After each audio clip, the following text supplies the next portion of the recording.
I swear to God, this car is made for short people. I'm currently sitting in a car that I never had on my bucket list. This is not a vehicle that I thought, hey, I want one of those. And you can hear why, because Miata people. He has no idea what the basis of this video is. I've never shot a video with anybody. Ever. With what? With anybody, ever. Oh, sick. This should be your thing, dude. You have Midwest Media House. I know. The funny thing about, we're talking about cheap Miatas? Is that what we're doing here? Okay. Cheap, and if they're underrated or overrated. So the problem is that they made too many. They made like 1 million Miatas, literally. Like, I think they're the best-selling roadster they made. So they're never gonna be expensive because they always they just every year they came out with another Miata, and they're like Corvettes. They just, what's the nicest Corvette? The newest one you can afford. Right. What's the nicest Miata? Well, despite the NC generation that looks like a bulbous, future past of the NAs. Yeah. The nicest, newest one you can afford. And are they overrated? There's just too many out there to say no. I feel like they possibly could be. So why do people buy them? Because they're good cars. Okay. So you originally bought this. This was your first Miata. That was Miata tattoo. 1, 2, 3, 4, 5, 6, 7. That was one. This is 4 or 5, I think. Okay. I don't know. So when you got that, I don't remember where this one came from. Was this the one in Isbething? No, that one actually, I bought that off a kid in South Marquette, funny enough. It came from Chicago. The one in Rock Street. No, that was the old guy. No, that one was over off a Division Street. That's one that got sold. Yeah. Okay. So this is in South Marquette. I think I paid like $4,000. That's probably the most I've ever paid for a Miata too, was that one. I remember COVID just hit. I went downstate in my Civic Si. The blue one. No, the silver one. You remember that? The EP3. Yeah. And I strapped that hardtop to the roof. And my mom was freaking out. I was living at my mom's house at that point. My mom's like, you can't go down there. We don't know what's going on downstate. And I was like, Mom, it's a Miata hardtop. I traded a kid a roll bar for that hardtop. Oh my God. Brought it up here. Had Soapy and Sons paint it, and now the paint looks like shit. That was years ago. And he's out of business now, so I'm going to say it. I had him paint my Jetta, and it just started fucking cracking, so I don't, But okay, so you had this one. You did, it was modded way more than it is now. That one was the OG, yeah. I did a turbo kit on that one. I did all the suspension stuff. We went nuts. That one had a nice interior at one point. Yeah, I did a lot on that car too, and that was my first really good autocross car. But I put it back to stock. Quite a few parts that lived on that car for the longest time are on this car now. So you did steering wheel, suspension. Yep, that one. Off of this one? Probably not suspension. That one had, I think I got some cheap coilovers to start on that one. This one's got flying Miata coilovers on it now. Okay.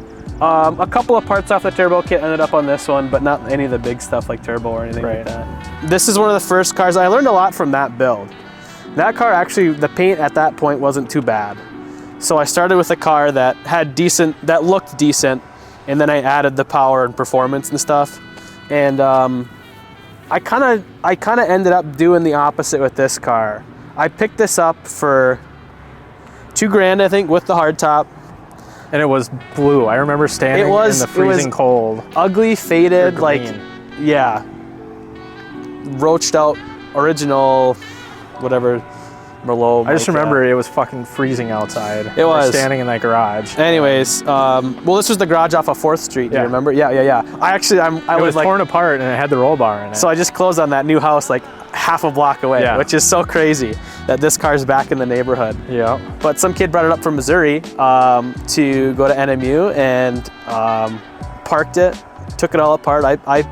I told him, I said, I'll give you $2,000 for the hardtop because it was in a good color, and the paint on the hardtop was in decent shape. It was with the defrost and the headliner. I was like, that's what it's worth. And he said, just take the whole car. So I took the car, I put it, the motor was like half torn apart. It was, yeah, and I actually took a bunch of parts that like the exhaust manifold and everything that were on this car, because I still had that car at the time. I got this car running naturally aspirated, rode it around for a summer all ugly. And then I did a different turbo kit, kind of a custom eBay hodgepodge Garrett GTX 2860, I think, Disco Potato or whatever they call it.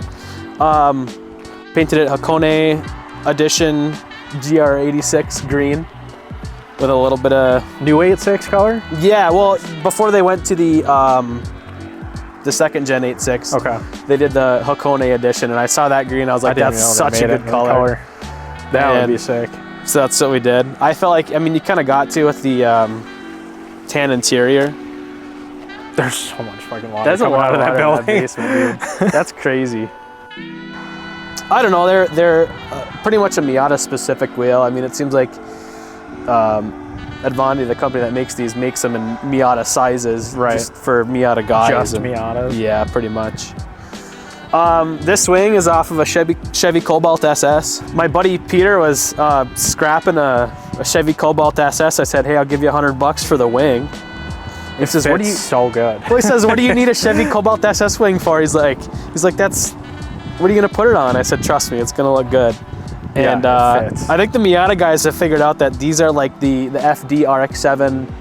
Is it like the Spirit R wing? Yeah. Basically, instead of bolting on over here, bolt straight on the trunk. Yeah, right on the trunk panel. And they fit. They fit really pretty good. So I had the paint guy do me up a deck lid with the spoiler and then one without.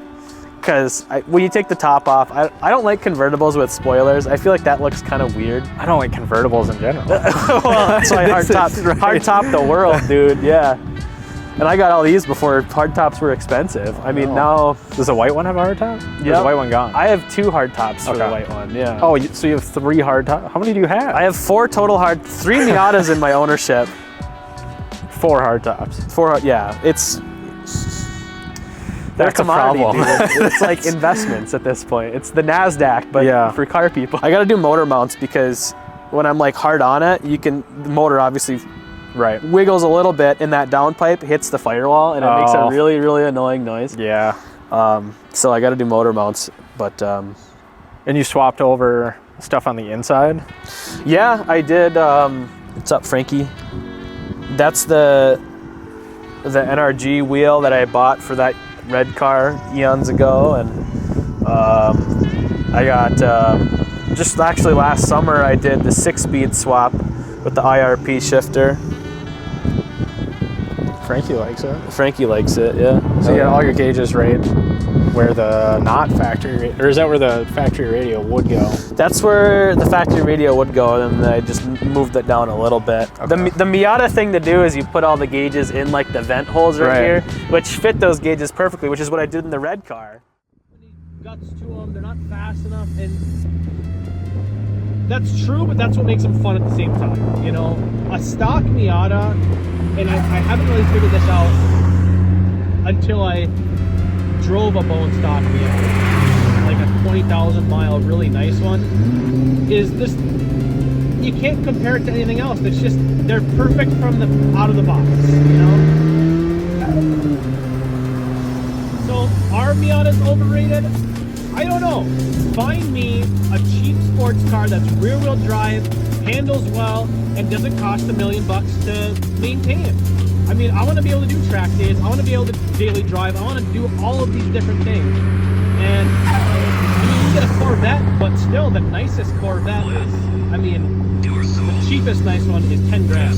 You know, I picked up Miatas for $500, you know, running and driving, ready to go. I mean, you can't beat that.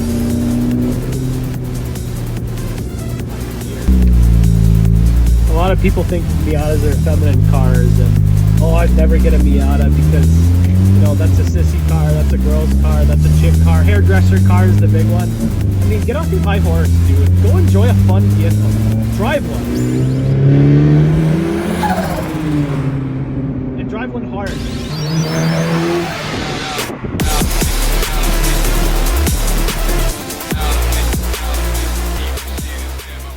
How do I shut off the fucking dome lights on this thing? I will tell you guys right now, my driving experience is not gonna be like Joe's. So, Joe has not only an extremely clean, extremely slammed the perfect fitment, brand new paint, and turboed Miata with the smaller steering wheel. My driving experience would be nowhere close to what he has, so I'm not going to take you through me driving a bone stock Miata just to complain about it.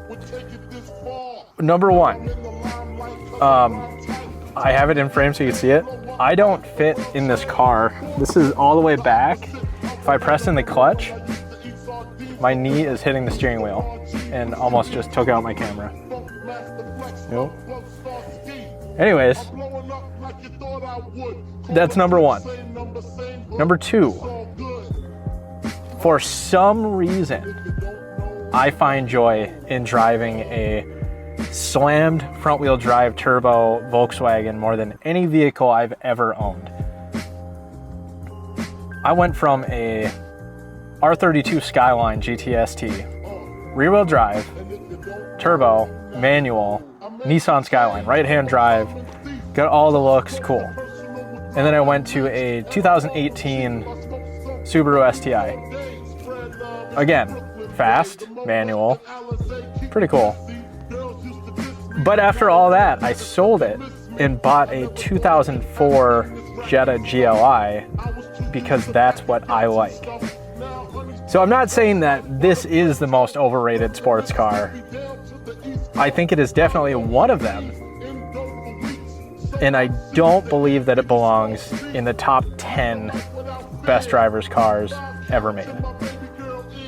Prove me wrong, leave a comment, tell me what car you think belongs in its spot, whether it's a Z3, an S2000, a 240SX. I mean, they're all kind of, at the heart of everything, they're all pretty junky anyways. But tell me what you think. Tell me why you hate the Miata. Tell me why you love the Miata. I don't know. This thing only has 94,000 miles on it. We got the hard top with the paint cracking. It's kind of funny that this is Joe's first Miata and he just took us on a drive in his, I don't know what number he said, but either way, yeah, oh, this is my Miata, by the way. Why did I buy it? Because they do look cool. My wife thinks that they don't look cool, but I like pop-up headlights.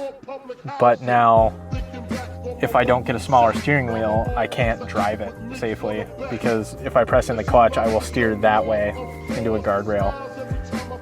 So, yeah. I don't know. I don't know what will become of this, but hey, if you want a Miata, you could buy this one. Yeah, here's how I have to get out of this thing, by the way. So I have to swing out. You can't see it because my legs are, fucking tripod's too tight. But anyways, my legs are like crunched. And then I gotta lean like this, and then get out. Anyways, if you're over 6 foot, don't buy a Miata.